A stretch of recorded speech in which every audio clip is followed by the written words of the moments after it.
Hello all welcome to my channel Geetha Srinivas vlogs. అందరూ ఎలా ఉన్నారండి? అందరూ బాగుండాలని, ఆరోగ్యంగా ఉండాలని మనస్ఫూర్తిగా కోరుకుంటున్నాను. ఈరోజైతే డే 3లో ఎంత వెయిట్ ఉన్నానో, అలాగే ఏం డైట్ తీసుకున్నాను అనేది అయితే మీతో షేర్ చేసుకోబోతున్నాను. సో వీడియో ఎక్కడ స్కిప్ చేయకుండా మొత్తం అయితే వాచ్ చేసేయండి. డే 3లో నేను వచ్చేసి 61.60 అయితే ఉన్నానండి. డే 2లో 61.70 అయితే ఉన్నాను. టోటల్గా 100 గ్రామ్స్ అయితే వెయిట్ లాస్ అవ్వడం జరిగిందనమాట. నా డే 1 వెయిట్ వచ్చేసి 62.20 అండి. సో, టోటల్‌గా 600 గ్రామ్స్ అయితే వెయిట్ లాస్ అవ్వడం జరిగింది ఈ రోజు వరకైతే.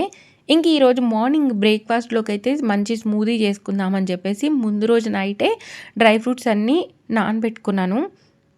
ఇందులో అయితే సన్‌ఫ్లవర్ సీడ్స్, పంప్కిన్ సీడ్స్, బాదం, కాజు, మెలన్ సీడ్స్, అలాగే చియా సీడ్స్ అయితే నానబెట్టుకున్నాను. నైట్ నానబెట్టుకున్నప్పుడే మనం ఫ్రిడ్జ్‌లో స్టోర్ చేసేసుకోవాలండి. బయట పెడితే అప్పుడప్పుడు స్మెల్ వచ్చే ఛాన్స్ ఉంటదనమాట. అందుకని నేనైతే ఫ్రిడ్జ్‌లో స్టోర్ చేసుకుంటాను. ఇప్పుడు వాటర్‌తో సహా నేనైతే స్మూతీ జార్‌లోకైతే వేసేసుకొని ఇందులోకి బనానా అయితే యాడ్ చేసుకుంటున్నానండి. బనానాతో పాటు ఇంకో ఫ్రూట్ కూడా యాడ్ చేసుకుంటున్నాను. అది మన హెల్త్‌కైతే చాలా అంటే చాలా మంచిది. ఇదిగోండి, ఒక ఫుల్ బనానా అయితే తీసుకుంటున్నానండి. ఇది నా ఒక్కదాని కోసమే కాదు, మా వారు అలాగే మా పాప కూడా తాగుతారనమాట. అందుకని చెప్పేసి నేను ఒక ఫుల్ బనానా అయితే తీసుకున్నాను. దాంతో పాటు నిన్న నేను జామున్ తెచ్చాను కదా! కొన్నైతే తినేసారండి. కొన్నైతే ఉన్నాయన్నమాట. ఇదైతే ఫస్ట్ సీడ్ రిమూవ్ చేసేసుకొని మనం ఈరోజు ఈ జామున్ని కూడా స్మూతీలో యాడ్ చేసుకోబోతున్నాం. ఈ జామున్‌లో అయితే లో క్యాలరీస్ ఉంటాయి. హై ఫైబర్ ఉంటుంది కాబట్టి మన వెయిట్ మేనేజ్‌మెంట్‌కి బాగా హెల్ప్ చేస్తుందండి. అలాగే మన మెటబాలిజంని బూస్ట్ చేస్తుందనమాట ఇదైతే. మన డైజెషన్‌ని ఇంప్రూవ్ చేస్తుంది. అలాగే మన హార్ట్ హెల్త్‌కి, స్కిన్ హెల్త్‌కి, హెయిర్ హెల్త్‌కి కూడా చాలా మంచిదండి ఈ ఫ్రూట్ అయితే. మన షుగర్ లెవెల్స్ కూడా కంట్రోల్‌లో ఉండడానికి హెల్ప్ చేస్తుందండి. అలాగే ఈ సీడ్స్ ఏవైతే రిమూవ్ చేశానో వాటిని కూడా మనం ఎండబెట్టుకొని, పొడి చేసుకొని ఎర్లీ మార్నింగ్ ఒక గ్లాస్ ఆఫ్ వాటర్‌లో కలుపుకొని తాగితే కూడా మన షుగర్ లెవెల్స్ అనేవి కంట్రోల్‌లో ఉండడానికి హెల్ప్ చేస్తుందంట. ఇదిగోండి, మొత్తం అయితే ఇలా సీడ్ రిమూవ్ చేసేసుకొని గుజ్జంతా పక్కకు తీసేసుకున్నాను. ఇప్పుడు దీన్ని కూడా యాడ్ చేసేసుకొని స్వీట్‌నెస్‌కి తగ్గట్టుగా ఒక 2 లైన్ డేట్స్‌ని అయితే చిన్న చిన్న ముక్కలుగా కట్ చేసి యాడ్ చేసుకున్నాను. లైన్ డేట్స్ ముందు రోజు నైట్ నానబెట్టలేదు కదా! అందుకని చెప్పేసి ఇలా కొంచెం ముక్కలుగా చేశాను. అంటే ఆల్రెడీ జారు కొంచెం ఏమంటారు, క్రాక్ ఇచ్చిందనమాట. ఇంకా మొత్తం ఎందుకులే పగిలిపోద్దని చెప్పేసి చిన్న చిన్నగా కొంచెం కట్ చేశాను. తర్వాత ఒక గ్లాస్ ఆఫ్ మిల్క్ అయితే యాడ్ చేసుకుంటున్నానండి. మీరిక్కడ కావాలంటే వాటర్ కూడా యాడ్ చేసుకోవచ్చు. నేనైతే మిల్క్ యాడ్ చేసుకుంటున్నాను. నేను ఈ మధ్య అయితే కొద్దిగా వాకింగ్ చేస్తున్నానండి. జస్ట్ ఒక 3900 స్టెప్స్ అలా చేస్తున్నాననమాట. అంటే లాస్ట్ 3 డేస్‌గా నేను చూసుకుంటున్నాను కాబట్టి నాకు తెలుసు. అంటే 6000 చేయడానికి ట్రై చేస్తాను. సో దట్ మన మెటబాలిజం అనేది బూస్ట్ అయ్యి మనం తీసుకునే క్యాలరీస్ బర్న్ చేయడానికి బాగా హెల్ప్ చేస్తుందండి. ఏదో ఒక ఫిజికల్ యాక్టివిటీ అయితే ఉండాలి. అప్పుడే వెయిట్ లాస్ అనేది ఇంకా స్పీడ్ అవుతుంది. నాకు ఎక్కువ వాకింగ్ చేస్తే ఎక్కడ మళ్ళీ మడాలు నొప్పొస్తాయా అని భయం అనమాట. ఇప్పుడైతే స్లిప్పర్స్ యూజ్ చేస్తున్నాను కాబట్టి కొంచెం రిలీఫ్ అయితే ఉంది. ఇదిగోండి, ఇంకా ఇక్కడైతే సర్వ్ చేసేసుకున్నాను నేనైతే. మీకు కూడా ఎవరికైనా ఇలా మడాలు నొప్పులొస్తే ఏం టిప్స్ ఫాలో అవుతారో అయితే నాకు షేర్ చేయండి. ఎందుకంటే నాకు కొంచెం ఈ చికెన్ గున్యా తర్వాత ఆ కాలనేది, పాదం నొప్పనేది అలాగే ఉంటుంది. తగ్గుతుంది, మళ్ళీ వస్తుంది, తగ్గుతుంది, మళ్ళీ వస్తుంది. మీరేమైనా టిప్స్ పాటించుంటే, మీకు క్యూర్ అయ్యి ఉంటే నాకైతే సజెస్ట్ చేయండి. నేను కూడా పాటించడానికైతే ట్రై చేస్తాను. ఇదిగోండి, 2 గ్లాసెస్‌లోకైతే సర్వ్ చేసేసి, మన ఇంట్లో ఇంకా చెర్రీస్ అవైలబుల్‌గా ఉన్నాయి కాబట్టి చెర్రీ ఫ్రూట్స్ ఇంకా అవైతే అలా పెట్టేసాననమాట. ఈ 2 గ్లాసెస్ తాగుదాం అనుకున్నాం. కానీ మా పాపకైతే జ్యూస్ చాలా నచ్చిందండి. తను ఈరోజు బ్రేక్‌ఫాస్ట్ ప్లేస్‌లో ఈ గ్లాస్ స్మూదీ అయితే తాగింది. తర్వాత ఇదిగోండి, నేను దాంతో పాటుగా ఒక స్వీట్ పొటాటోని ఇంత ముక్క అయితే తీసుకున్నానండి నేనైతే ఈరోజు. అయితే ఈ గ్లాస్‌లో నేనొచ్చేసి ఒక హాఫ్ గ్లాస్ తాగాను. మా పాపకి చాలా నచ్చింది కాబట్టి తను హాఫ్ గ్లాస్ తాగేసిందనమాట. ఇదిగోండి, ఇలా మంచిగా కూర్చొని తనైతే స్మూతీ తాగుతూ ఉందనమాట. గాజు గ్లాస్ కదా, ఎక్కడ పడేస్తదా అని చెప్పేసి నేను దగ్గరలో నిల్చొనున్నాను. ఇంక ఈరోజైతే బ్రేక్‌ఫాస్ట్‌లోకది. తర్వాత ఇంక ఈరోజు లంచ్‌లోకైతే ఇంట్లో క్యాప్సికమ్ చాలా ఎక్కువగా ఉన్నాయండి. అయితే నేను చూసుకోకుండా 2 టైమ్స్ ఇన్‌స్టామార్ట్‌లో సెలెక్ట్ చేశాననమాట. అయితే 5 వచ్చినియి అనుకుంటా. ఇంకా అవి అలాగే ఉండిపోతున్నాయి. లేదు, ఇంకా మనం వండేసేయాలి అని జెప్పేసి ఈరోజు క్యాప్సికమ్ ఫ్రై అయితే ప్లాన్ చేశాననమాట. ఎలాగో క్యాప్సికమ్‌లో లో క్యాలరీస్ ఉంటాయి. ఫైబర్ ఎక్కువగా ఉంటుంది. మన వెయిట్ లాస్‌కి బాగా హెల్ప్ చేస్తుంది కాబట్టి ఇంక ఈరోజైతే ఈ కర్రీని ప్లాన్ చేసుకున్నాను. చాలా టేస్టీగా ఉందండి కర్రీ. అంటే ఫ్రై టైప్ లాగా చేశాను నేను. గ్రేవీ టైప్ లాగా కాకుండా దీంట్లోకి ఒక పొడి అయితే రెడీ చేసుకున్నానండి. ఆ పొడైతే యాడ్ చేశాననమాట. చాలా అంటే చాలా బావుంది. ఆ పొడి వేయడం వల్లే క్యాప్సికమ్ ఫ్రై అయితే చాలా టేస్ట్ వచ్చిందనమాట. ఇక క్యాప్సికమ్ అంతా కట్ చేసుకున్న తర్వాత ఇక్కడైతే ఆనియన్స్ కట్ చేసుకున్నానండి. తర్వాత వెల్లుల్లి రెబ్బలు కూడా దంచేసి పెట్టుకున్నాననమాట. పోపు పెట్టినప్పుడు త్వరగా అయిపోతుంది కదా అని చెప్పేసి. అన్నీ ఒక ప్లేట్‌లోకైతే పెట్టుకుంటున్నాను. మళ్ళీ హడావుడి పడకుండా. ఇదిగోండి కరివేపాకు రెబ్బలు కూడా కొన్ని తీసుకున్నాను. కొన్నైతే పక్కన పెట్టుకున్నాను. దీంతో పాటుగా నేను మజ్జిగ చారు గూడా చేసుకోబోతున్నానండి. అందుకని చెప్పేసి కొన్ని కరివేపాకు రెబ్బలు కూడా పక్కన పెట్టేసుకున్నాను. పోపైతే పెట్టేసుకున్నానండి. పోపులోకొచ్చేసి ఆవాలు, జీలకర్ర, పచ్చిశనగపప్పు, మినపప్పు ఇవన్నీ వేసేసాను. అన్నీ ఫ్రై అయిన తర్వాత ఇక్కడైతే క్యాప్సికమ్ ముక్కలన్నీ యాడ్ చేసేసుకొని వీటిని సాఫ్ట్‌గా అయ్యేదాకా ఫ్రై చేసుకోవాలండి. గరిటెతో అయితే ఇంకా మనం వేరే పని చేసుకుంటూ తిప్పుకుంటూ ఉంటే ఈ క్యాప్సికమ్ అయితే మంచిగా ఫ్రై అయిపోతుందండి. ఇదిగోండి ఇక్కడ నేనైతే పొడి రెడీ చేసుకుంటున్నానని చెప్పాను కదా!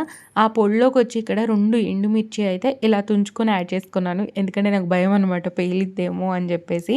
తర్వాత కొన్ని ధనియాలు, అలాగే కొంచెం పచ్చిశనగపప్పు, అలాగే కొద్దిగా మినపప్పు, కొన్ని నువ్వులు, అలాగే మీకు కావాలి అనంటే పల్లీలు కూడా యాడ్ చేసుకోవచ్చు.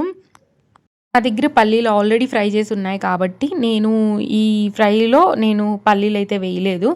ఇవైతే నాకు ఫ్రై అవ్వడానికి ఒక 4-5 మినిట్స్ పట్టిందండి. అంటే గరిటెతో తిప్పుతూనే ఉన్నాను మాడిపోతాయేమో అని చెప్పేసి.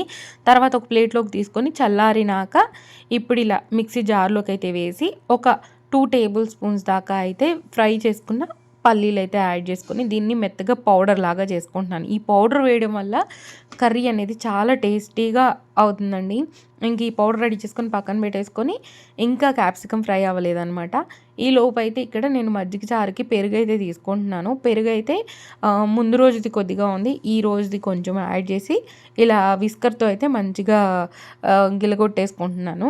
మజ్జిగ గుర్తుంది గానీ ఎందుకో ఈ విస్కర్‌తో చేస్తే నాకు మంచిగా కలుస్తుంది అనిపిస్తది. ఇంకా నాకెంత వాటర్ కావాలో అంత వాటర్ అయితే యాడ్ చేసుకొని మనకి టేస్ట్‌కి తగ్గట్టు సాల్ట్, అలాగే టేస్ట్‌కి తగ్గట్టు కారం యాడ్ చేసుకొని మంచిగా కలిపేసుకోవాలి.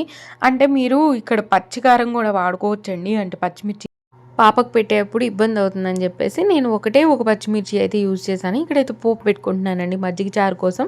కొంచెం ఆయిల్ యాడ్ చేసుకొని ఆవాలు, జీలకర్ర, పచ్చిశనగపప్పు, అలాగే ఎండుమిర్చి, అలాగే కరివేపాకు రెబ్బలు, అలాగే ముందుగా నేను కట్ చేసి పెట్టుకున్నానండి ఆనియన్స్ అవి గూడా యాడ్ చేసుకుంటున్నాను. అయితే ఆనియన్స్ ఈరోజైతే పొడుగు పొడుగ్గా కట్ చేసుకున్నాను.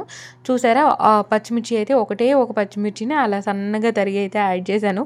పెట్టేటప్పుడు చూస్తూ పెడతాననమాట. ఇక్కడివేంటంటే ఈ పచ్చిమిర్చి బాగా కారం ఎక్కువగా ఉంటాయండి. అందుకే నేను ఎక్కువ శాతం పచ్చిమిర్చి యూజ్ చేయను. కానీ యూజ్ చేయాలి. పాపకు అది కూడా అలవాటు చేయాలి. ఇదిగోండి ఇక్కడ ఆనియన్స్ ఇవన్నీ వేసుకున్నాను కదా! అవి ఫ్రై అవుతూ ఉన్నాయన్నమాట కొద్దిగా. తర్వాత ఈలోపు క్యాప్సికమ్ కూడా మంచిగా ఫ్రై అయిపోయిందండి. ఇప్పుడైతే ఇందులోకి టేస్ట్‌కి తగ్గట్టు సాల్ట్, అలాగే టేస్ట్‌కి తగ్గట్టు కారం, అలాగే మనం ముందుగా రెడీ చేసుకున్న పప్పుల పొడి ఏదైతే ఉందో అది వేసుకొని ఒకసారి మంచిగా కలిపేసుకొని స్టవ్ కట్టేసుకుంటే మన కర్రీ అయితే రెడీ అయిపోతుందండి. అయితే పప్పుల పొడి చేసేప్పుడు మనం ఇందులో ఎండుమిర్చి యాడ్ చేసుకున్నాం కదండీ! ఇప్పుడైతే చూసుకొని మనము కారప్పొడి అయితే వేసుకోవాలి. నాకు సరిపోలేదు కాబట్టి కొద్దిగా యాడ్ చేసుకొని, ఇంకా స్టవ్ కట్టేసుకొని కర్రీ అయితే పక్కకు దింపేసుకున్నాను. తర్వాత ఇదిగోండి ఇక్కడ మజ్జిగ చారులోకైతే సాల్ట్, కారం అయితే యాడ్ చేయలేదు కదా! అదైతే యాడ్ చేసుకొని ఒకసారి మంచిగా మిక్స్ చేసుకొని సరిపోయిందా లేదా అని చెప్పి చెక్ చేసుకున్నాను సాల్ట్, కారం. తర్వాత మనం ముందుగా రెడీ చేసుకున్న పోపు ఏదైతే ఉందో, ఆ పోపు వేసేసుకుంటే ఇంకా మజ్జిగ చారు అయితే రెడీ అయిపోతుందండి. మజ్జిగ చారు అయిపోయిన తర్వాత ఇంకా మంచిగా ప్లేట్‌లోకి సర్వ్ చేసేసుకొని, ఈరోజు నా లంచ్ ప్లేట్‌నైతే రెడీ చేసుకొని లంచ్‌నైతే ఫినిష్ చేసేసాను. ఇలా రైస్ అయితే ఒక బౌల్ తీసుకుంటానండి. ఇదిగోండి నేను యూజ్ చేస్తున్న బౌల్ అయితే ఈ సైజులో ఉందనమాట. ఈ బౌల్‌తో ఒక బౌల్ రైస్ అయితే తీసుకుంటాను. 100 గ్రామ్స్ అయితే ఉంటుందండి ఈ రైస్. తర్వాత ఇదిగోండి మనం రెడీ చేసుకున్న క్యాప్సికమ్ ఫ్రై అయితే యాడ్ చేసుకుంటున్నాను. ఇందులో మనం పప్పులు కూడా యాడ్ చేసుకున్నాం కాబట్టి మనకి ప్రోటీన్ కూడా లభిస్తుందండి. కార్బ్స్ అయితే మనకి రైస్‌లో లభించేస్తాయి. అలాగే ఎంతో కొంత కార్బ్స్ అయితే మనకి కర్రీస్ నుంచి కూడా లభిస్తాయండి. ఇక్కడ మజ్జిగ చారు తీసుకుంటున్నాం కాబట్టి మనకి మంచి ప్రోబయోటిక్ అయితే లభిస్తుంది. ఇదిగోండి ఇలా అయితే వేసుకున్నాను ఈరోజు. వేసుకొని మంచిగా ఒక ప్లేస్‌లో కూర్చొని అయితే తింటున్నాను. మా వారైతే హాస్టల్‌లో టేబుల్స్ ఎక్స్ట్రా ఉన్నాయని చెప్పేసి ఒక టేబుల్ అయితే ఇంటికి తెప్పించారనమాట. ఇంకా చైర్స్ కూడా తెప్పించారు. ఇంకా అక్కడ కూర్చొని అయితే తింటున్నాను. మా పాప అయితే నాకు ప్రతి విషయంలో ఇప్పుడే చాలా కాంపిటీషన్ అయిపోతుందనమాట. నేను ఏది తెచ్చుకున్నా గానీ mummy mummy, I want this mummy అని చెప్పేసి అడుగుతదనమాట. ఇప్పుడు నేను ఈ చైర్‌లో కూర్చున్నానని తను ఆ రూమ్‌లో నుంచి 2 చైర్‌లు పట్టుకొని లాక్కొనొస్తుంది. అయితే ఇంకా చైర్స్ అయితే ఈ వీడియో తీసిన రోజైతే తేలేదండి. అంటే తర్వాత రోజు తెచ్చారనమాట. ఇవైతే నార్మల్‌గా ఇంట్లో నేను యూజ్ చేసే చైర్స్ అనమాట. ఇదిగోండి పాప అయితే ఆ చైర్లు తోసుకొని తీసుకొనొస్తుందనమాట. అవైతే ఒక దాంట్లో ఒకటి వేశాను గదా! తనకి ఏమంటారు తోయడానికి చాలా ఇబ్బందయింది. మమ్మీ హెవీ మమ్మీ అని చెప్పిందనమాట. ఇంక తనకు కూడా ఇలా బౌల్‌లో వేసి ఇవ్వడం అలవాటు చేశాను.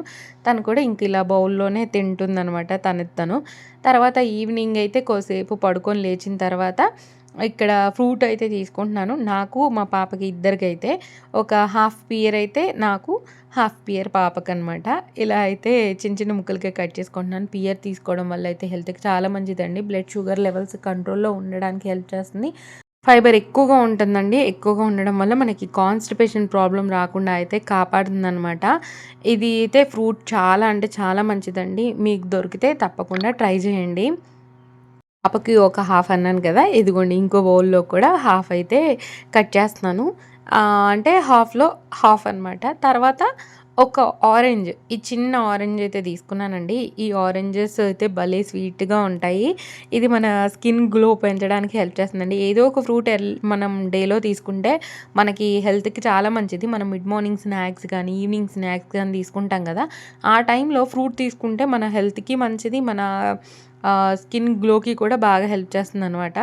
ఈరోజైతే నేను కొంచెం పియర్ అలాగే కొద్దిగా ఆరెంజ్ అయితే నేను ఈవినింగ్ స్నాక్‌లోకైతే తీసుకున్నాను. మిడ్ మార్నింగ్ ఏం తీసుకోలేదండి. ఈవినింగ్ స్నాక్‌లోకైతే తీసుకున్నాననమాట. ఇదిగోండి ఇలా చెర్రీస్ ఒక 3 అయితే పెట్టుకున్నాము. తర్వాత మా పాపకి ఇచ్చేసాను. ఇంక తర్వాత నేను గూడా స్నాక్ తినేసి ఇంక మెల్లగా నైట్ డిన్నర్‌కైతే రెడీ చేసుకుంటున్నాను ఇక్కడ. ఒక 2 చపాతీస్ అయితే నేను తీసుకున్నాను. ఇదిగోండి ఇక్కడైతే చపాతీ చేసేసుకొని దీంతో పాటుగా కాంబినేషన్‌గా మటన్ కర్రీ అయితే తీసుకోబోతున్నాననమాట.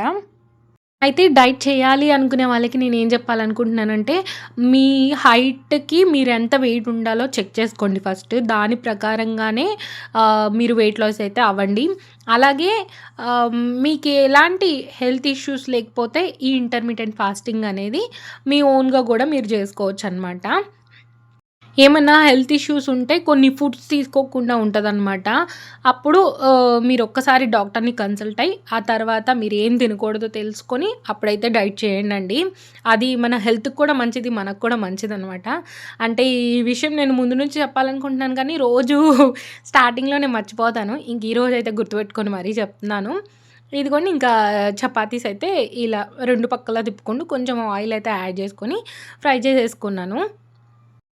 అయితే నాకు తెలిసిందేంటి అనంటే 3 బర్నర్స్ ఉన్నా కానీ ఒక స్టవ్‌లో మనం ఒకటే కన్సిడర్ జేస్తాము అని నాకు తెలుసనమాట. అంటే మా మమ్మీ ఇంకా నాకు కొంతమంది తెలిసిన వాళ్ళు అలా చెప్పారనమాట. సో, నేను 8 ఇయర్స్ నుంచి వాడుతున్నాను. నాకైతే ఎలాంటి ప్రాబ్లమ్స్ అయితే రాలేదండి. ఒకవేళ ఇంకా ఎవరైనా మీకు క్లియర్‌గా తెలిసుంటే కామెంట్ సెక్షన్‌లో అయితే కామెంట్ చేయండి. ఇదిగోండి ఇక్కడ మటన్ కర్రీ అయితే రెడీ చేసేసాను. ఇంకా ఒక కప్‌లోకి ఒక 4, 5 పీసెస్ మటన్ వచ్చేలాగా చూసుకొని కొంచెం గ్రేవీతో అయితే ఈరోజు ఈ 2 చపాతీస్‌నైతే తినేసానండి. ఈరోజు మటన్ అయితే చాలా బాగా కుదిరింది. కాపోతే 2 చపాతీస్‌తో క్లోజ్ చేయాలి అని చెప్పేసి ఇలా అయితే పెట్టుకొని నా డిన్నర్‌ని ఫినిష్ చేసేసానండి. హోప్ మీకు ఈరోజు వ్లాగ్ నచ్చిందనుకుంటున్నాను. నచ్చితే లైక్, షేర్, కామెంట్‌తో పాటు సబ్స్క్రైబ్ చేసుకొని పక్కనున్న బెల్ రింగ్ చేయడం మాత్రం మర్చిపోకండి. Thank you so much for watching this full video అండి. బాయ్ అండి. బాయ్. నెక్స్ట్ వీడియోతో మళ్ళీ మీ ముందుకొచ్చేస్తాను.